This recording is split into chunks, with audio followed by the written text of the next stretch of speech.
Le renforcement musculaire est pratiqué par de nombreux cyclistes, que ce soit pour renforcer la ceinture abdominale, prévenir les blessures ou encore compenser la perte du volume à vélo, notamment l'hiver. Mais peu nombreux sont ceux qui le pratiquent dans l'objectif de prendre de la force et donc de la puissance et être plus performant sur le vélo. Voici deux graphiques qui comparent les gains en puissance sur 25 semaines sur un effort de 40 minutes entre deux groupes de cyclistes déjà bien entraînés. À gauche, le groupe qui a pratiqué le renforcement musculaire en plus du vélo et à droite, le groupe qui n'a fait que du vélo. Quand ceux qui ne s'entraînent qu'à vélo obtiennent en moyenne 4% de gains, ceux qui font du renforcement musculaire spécifique à la prise de force en plus du vélo obtiennent en moyenne 15%. Et ça représente pour certains cyclistes un gain d'environ 60 watts. Donc c'est vraiment quelque chose de très conséquent et vous allez voir que ces cas ne sont pas isolés. Le renforcement musculaire est donc un aspect de l'entraînement qui peut vraiment nous faire franchir un palier important à condition de le pratiquer d'une manière bien spécifique. Alors comment le pratiquer, comment le planifier? Les réponses tout de suite avec une annonce spéciale en fin de vidéo.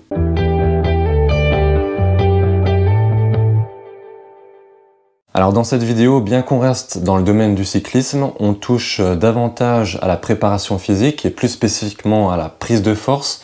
C'est un petit peu moins mon domaine, donc j'ai voulu inviter un professionnel dans ce domaine. Il s'appelle Luc Millier.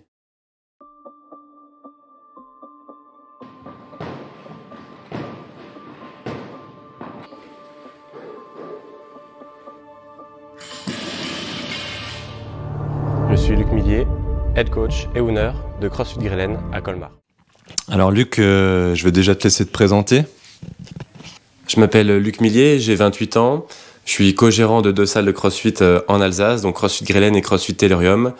Je suis diplômé BPGEPS-AF, donc coach, éducateur sportif en haltérophilie et en musculation, et puis également formateur en haltérophilie pour les futurs coachs. Ok, et au niveau sportif, est-ce que tu as déjà participé à des compétitions? Est-ce que tu en as déjà remporté certaines? D'un point de vue régional en haltérophilie, j'ai été champion d'Alsace dans ma catégorie il y a quelques années. On a fait également les championnats de France par équipe. Et puis côté CrossFit, quelques compétitions locales gagnées en individuel. Et puis en équipe, on a fait quelques podiums sur des compétitions d'un niveau européen. Ok, et je voulais te demander aussi, depuis combien de temps ça fait que tu es coach?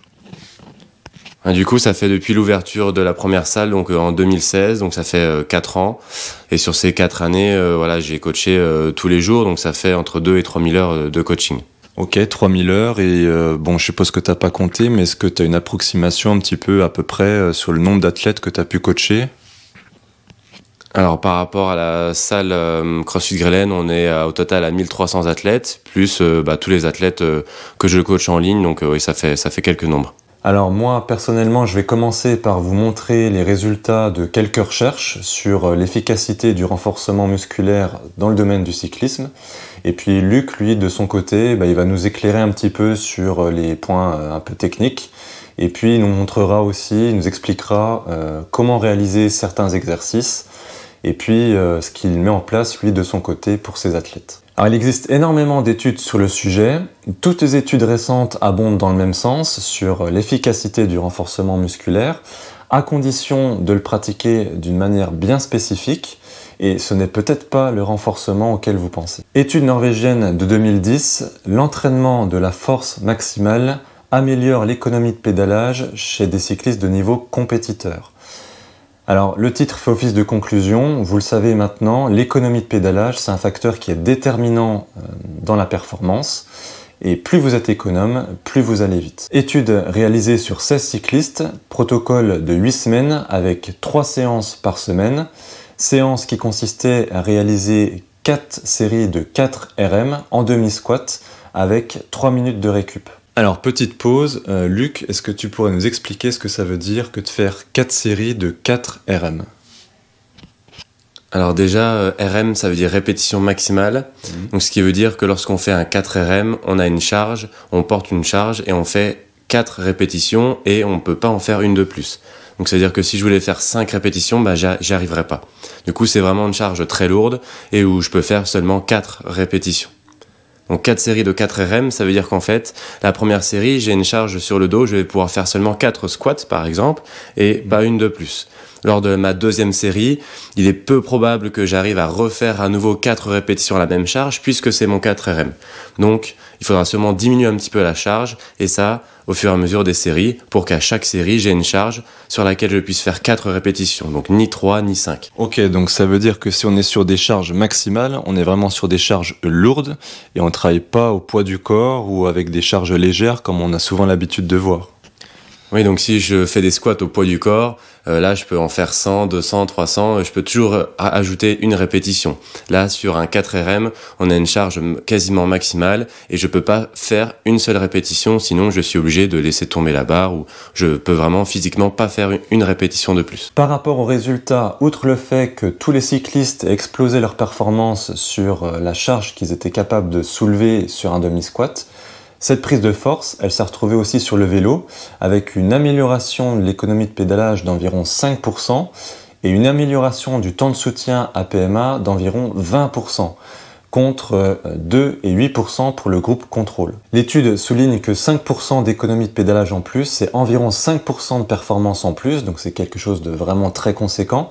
Et ce protocole permet d'améliorer notre force par l'intermédiaire de notre système neuromusculaire et non pas par la prise de masse musculaire, ce qui n'est pas recherché en cyclisme. Autre écrit de 2013 dont l'auteur devrait vous dire quelque chose puisqu'il s'agit de Ronstad.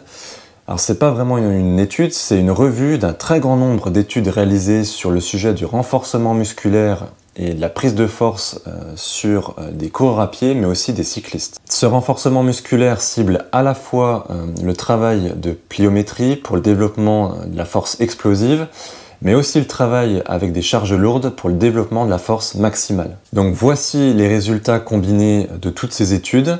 Donc vous le voyez, le travail de renforcement musculaire permet d'améliorer nos performances via de multiples adaptations et sans augmenter notre masse musculaire et donc notre poids. Donc ça, ce sont les résultats obtenus sur les coureurs à pied et puis aussi sur les cyclistes, mais si on s'intéresse uniquement à la performance cycliste, Ronstad note que le travail avec charge lourde pour développer sa force maximale est plus efficace que le travail de type pliométrique pour améliorer la force explosive. Donc il fait la synthèse de tous les protocoles utilisés en conseillant un travail sur 12 semaines avec 2 à 3 séances par semaine.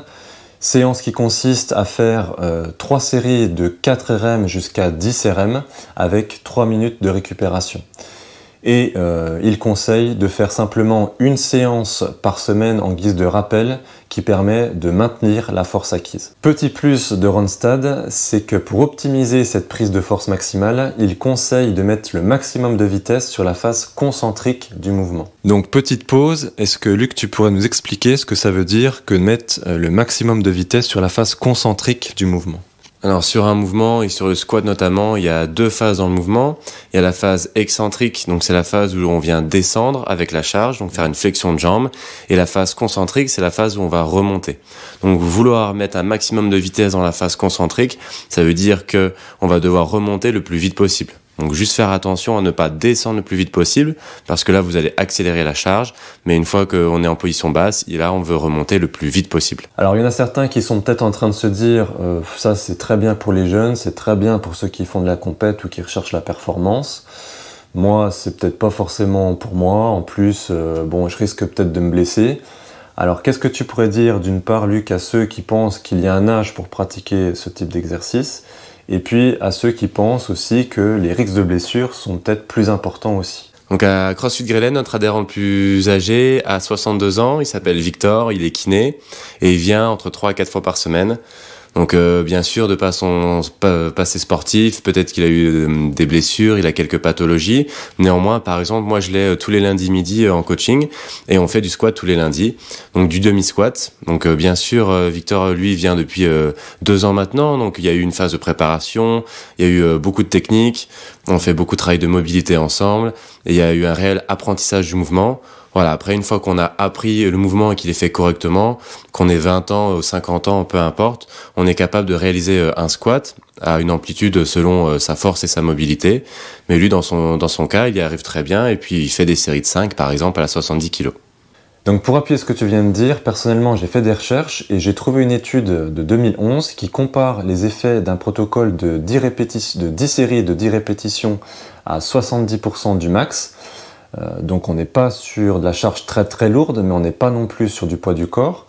Entre deux groupes d'âge, un groupe de 25 ans de moyenne d'âge et un groupe de 52 ans de moyenne d'âge. Et les progrès, et je dis bien les progrès, non pas les performances, ont été plus importants chez le groupe le plus âgé. Et ça s'explique en partie parce qu'on perd en force à partir d'un certain âge. Et l'étude conclut sur l'importance et l'efficacité de pratiquer ce type de renforcement musculaire, notamment pour être plus performant dans les sports d'endurance, mais aussi tout simplement pour être en meilleure santé. Et c'est d'autant plus efficient que l'on prend de l'âge. Donc là, Luc, on a parlé plutôt de la catégorie des masters. Est-ce que tu déconseillerais la pratique de la force maximale avec des charges lourdes à un public beaucoup plus jeune? Je pense notamment aux adolescents. Parce que personnellement, j'ai beaucoup entendu, j'ai beaucoup lu que ça pouvait par exemple freiner la croissance. Alors, est-ce que ça c'est vrai? Donc à CrossFit Grelen et dans beaucoup de box également, on fait du CrossFit pour les enfants, du CrossFit Kids. Donc nous on démarre dès 3 ans avec des mouvements vraiment de la vie de tous les jours, enfin des roulades, des choses comme ça. Si on se concentre un peu plus sur les ados, nous le travail de charge entre guillemets va être progressif selon les catégories d'âge. Donc entre 8-12 ans, on est quand même sur des petites charges, des petites kettlebells, des petites haltères entre 2 et 5 kilos. Donc ce qui représente finalement pas beaucoup plus lourd, même pas du tout plus lourd que leur sac de cours par exemple.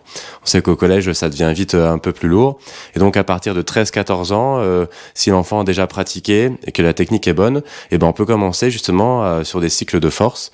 Alors peut-être qu'on va pas chercher tout de suite évidemment le 1 RM, mais on va travailler sur entre 70 et 80%.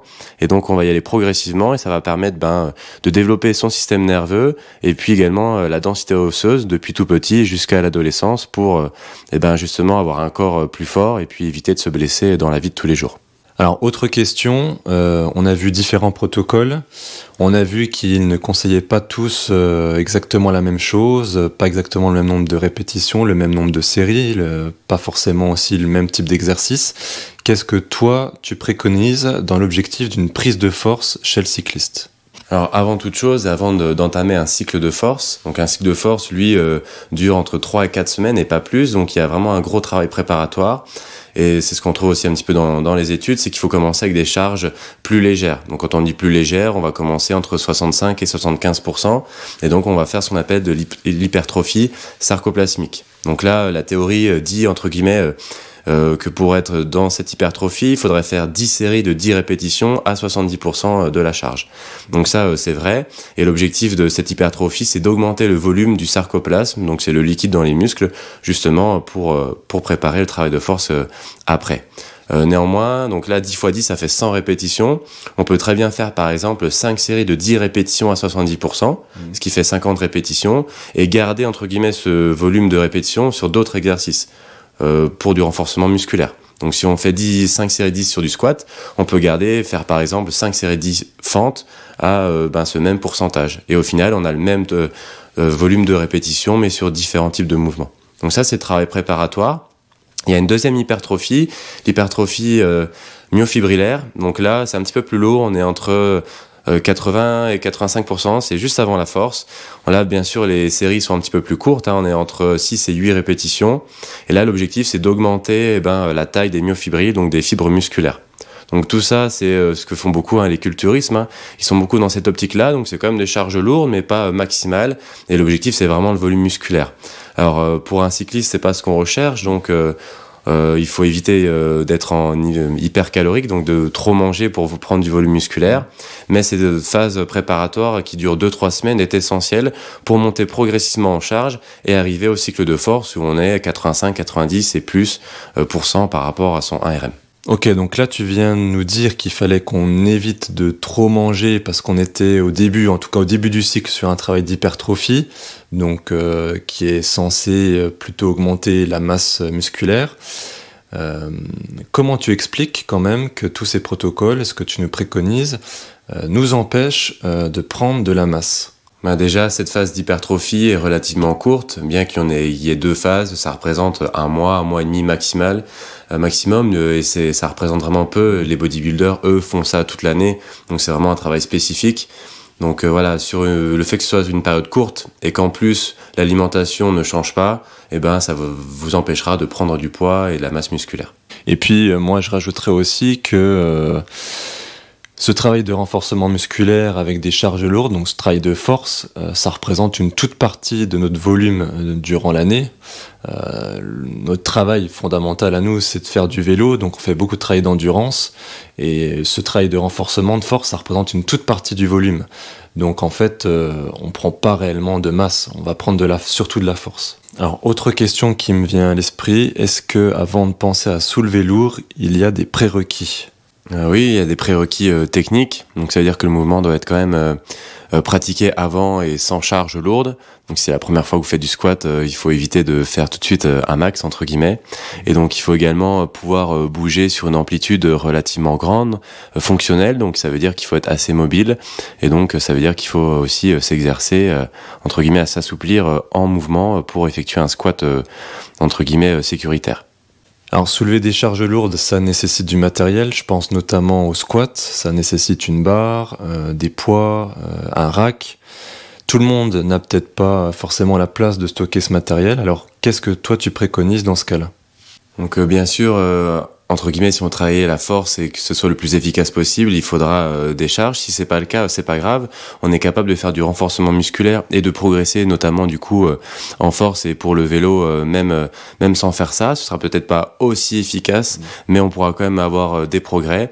Et donc sur du renforcement musculaire, on peut quand même jouer avec des charges entre guillemets légères, hein, que ce soit des haltères ou un sac à dos avec des livres dedans, par exemple. Hein. Et puis on peut travailler sur certains points, notamment pour augmenter la difficulté, bien que la charge soit pas très grande. Notamment, on peut jouer sur le tempo, donc on peut, par exemple, faire la phase excentrique du mouvement, donc la descente beaucoup plus lente. Donc si j'ai beaucoup moins lourd, mais que je mets 10 secondes à descendre, ça va être quand même très difficile. Et si en plus je mets un tempo de pause en bas et un tempo pour remonter, donc tout ça va augmenter la difficulté de l'exercice. On peut aussi notamment réduire les temps de repos, ce qui va nous faire entre guillemets un tonnage, donc un poids à soulever sur un temps court, beaucoup plus grand que si on prenait autant de repos qu'en faisant du lourd. Bon Luc, c'est super, tu nous as parlé de plein de choses à mettre en place. Ce que je te propose maintenant, c'est de passer au concret. On va aller dans le garage, là où moi je stocke mon matériel, et puis tu vas nous montrer ce qu'on peut faire. Yes, c'est parti. Début de la séance avec Luc, donc on commence par une petite routine de mobilité qui va nous servir en même temps d'échauffement. Premier mouvement de mobilité, donc vous voyez la position à l'écran et on va venir chercher le plus bas possible avec le coude pour travailler la mobilité des hanches. On fait ça pendant 30 secondes et ensuite on change de mouvement.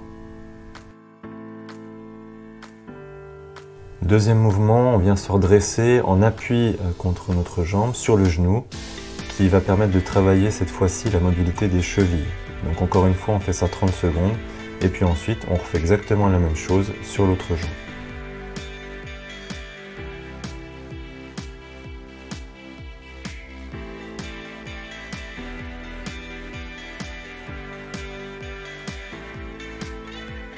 Troisième mouvement, on part cette fois-ci de la position debout et on vient chercher la pointe des orteils avec les mains, tout en gardant les jambes bien dépliées.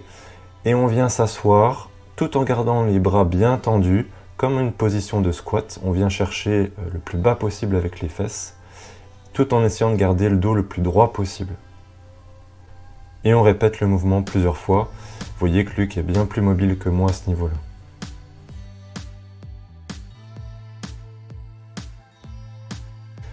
Quatrième mouvement, on écarte bien les jambes, on vient chercher derrière avec les fesses et on vient s'étirer les adducteurs d'un côté puis de l'autre.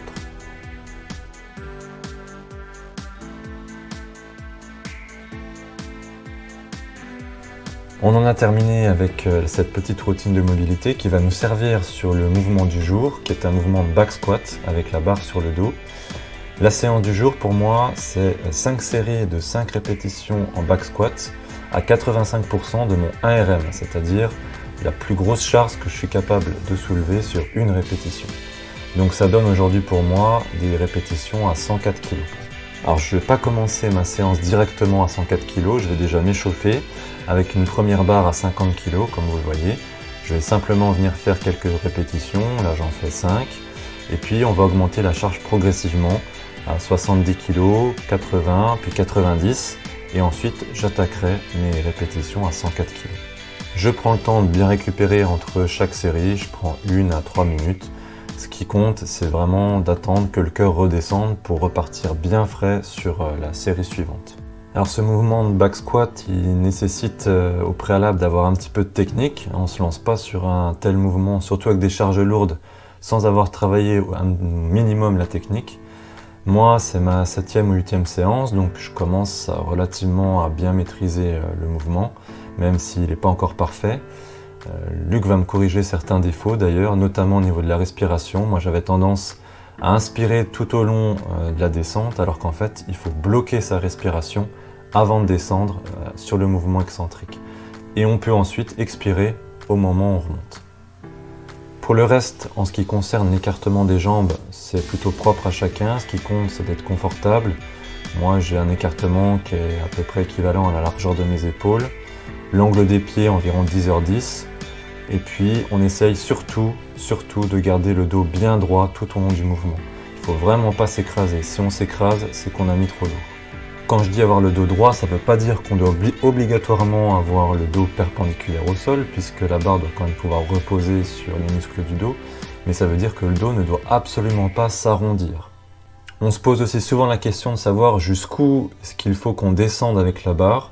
Moi-même, j'ai posé la question à Luc. Lui me conseille de descendre le plus bas possible en fonction de mes capacités, notamment de mobilité. Alors moi, je ne suis pas suffisamment mobile pour descendre tout en bas, faire du squat complet. Donc ce que je fais, c'est que je m'arrête avec les fémurs à l'horizontale, donc parallèle au sol, ce qui correspond à un demi-squat.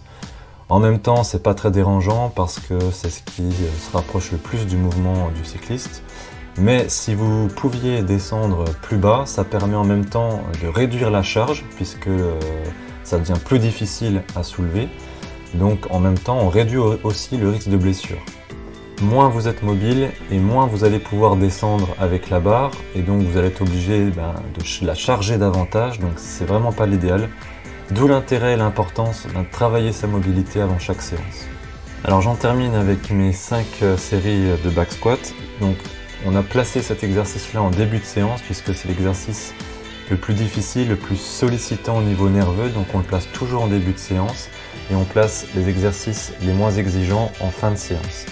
Donc on enchaîne ensuite avec des fentes, 4 séries de 12 répétitions aux haltères. C'est un mouvement qui est légèrement différent de celui du back squat, qui va permettre de solliciter les quadriceps d'une façon un petit peu différente et de recruter d'autres fibres en complément. Autre exercice à l'élastique, cette fois-ci on va venir travailler les ischio-jambiers puisque c'est des muscles qui nous servent aussi sur le vélo mais aussi sur le mouvement du back squat et du front squat. Donc ça va nous permettre aussi de devenir plus fort sur ce mouvement-là et donc de pouvoir soulever plus lourd. Et ce gain de force, on le retrouvera par conséquent aussi sur le vélo. Et on termine la séance par du gainage en mode Tabata, donc avec très peu de récupération. On va alterner et enchaîner 2 types d'exercices. Un exercice avec le Swiss Ball pour créer du déséquilibre et un autre exercice au poids du corps dont je ne me rappelle plus le nom, mais enfin vous voyez ce que ça donne à l'écran. D'ailleurs je ne vais pas y arriver, donc Luc va adapter en temps réel un petit peu l'exercice pour que ce soit plus facile pour moi. Donc je vous laisse observer et regarder ce que ça donne à l'écran. Voilà, séance terminée. Donc si je vous ai montré celle-ci, c'est pour que vous puissiez avoir des idées et puis que vous puissiez aussi de votre côté mettre en place des choses pour travailler la force maximale. Mais c'est pas du tout exhaustif. Là, c'est ma 8e séance qui s'inscrit dans un plan qu'on a construit et pensé avec Luc, donc qui suit une certaine logique, une certaine progression, mais c'est pas du tout exhaustif. On varie les exercices, on varie le nombre de répétitions, on varie aussi le pourcentage de la charge maximale. Donc si vous de votre côté vous faites toujours la même chose, si vous faites toujours ces mêmes exercices, la progression ne sera pas du tout celle à laquelle vous vous attendez. Personnellement, j'ai longtemps cherché des informations en préparation physique par rapport au cyclisme. Malheureusement, c'est quelque chose qui est souvent mis de côté dans la littérature, en tout cas dans ce domaine-là, par rapport au cyclisme. Certes, il y a beaucoup d'études scientifiques dans ce domaine sur le sujet, mais ça nécessite d'une part de parler anglais, et puis ça manque aussi, je trouve, de données empiriques. On n'a pas l'expérience d'athlètes reconnus qui ne partagent que très peu, voire pas du tout, le contenu de leur séance de renforcement. Donc c'est pour ça que j'ai invité aujourd'hui un professionnel dans ce domaine-là, Luc, puisque lui a fait progresser des centaines d'athlètes dans le domaine de la force, et puis lui-même aussi a des performances reconnues dans ce domaine-là, en haltérophilie et en crossfit. Donc on en vient à l'annonce. On a voulu combiner ses compétences professionnelles avec mon expérience dans le domaine du vélo pour vous créer un programme de renforcement musculaire. Alors c'est un programme écrit de renforcement musculaire spécifique à la prise de force pour le cyclisme qui s'adresse à tous les niveaux, à tous les âges, avec ou sans matériel et qui détaille les exercices à la fois de mobilité et de renforcement, qui les planifie donc pour vous aider à devenir plus fort, donc plus puissant et plus performant sur le vélo. C'est un programme qu'on a voulu réutilisable, donc c'est pas un programme que vous allez utiliser une fois et puis jeter ensuite. On l'a pensé pour être réutilisé chaque saison pour vous aider à progresser d'année en année. Alors il n'est pas encore tout à fait terminé, on le peaufine et dès qu'il est prêt, on communique par mail à ceux qui sont inscrits à la liste de diffusion. Alors si c'est pas fait, c'est pas trop tard, le lien est dans la description. Et puis pour les autres, je pense que cette vidéo vous donne déjà de bonnes bases pour pratiquer le renforcement qui va vous permettre de gagner en force sur le vélo. On se retrouve très bientôt pour une nouvelle vidéo et d'ici là, comme d'habitude, lâchez les watts.